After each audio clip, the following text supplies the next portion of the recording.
सरकारची काय योजना आहे?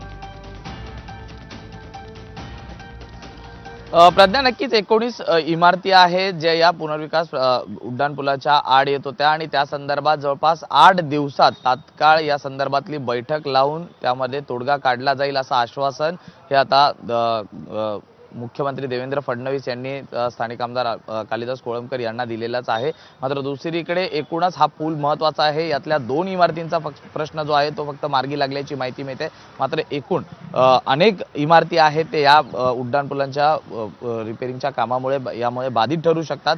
त्यांचा अजून विरोध हा कायमच पाहायला मिळत आहे। मात्र काल रात्री जर आपण पाहिलं तर या ठिकाणी उड्डाणपुलाचं काम हे सुरू करण्यात आलेलं आहे। पाडण्याच्या संदर्भात जवळपास 60 दिवस लागणार आहेत आणि हे उड्डाणपूल बनवण्यासाठी जवळपास 2 वर्षाचा कालावधी लागणार आहे। त्यामुळे तोपर्यंत हा ब्रिज जो आहे तो बंद राहणार आहे आणि याची पर्यायी वाहतूक व्यवस्था ही दादरचा टिळक ब्रिज आणि दुसरीकडे करी रोड यावरनं वळवण्यात आल्याची माहिती देण्यात आलेली आहे। 2 वर्षाचा कालावधी हा अत्यंत महत्त्वाचा आहे आणि मोठा देखील तितकाच आहे।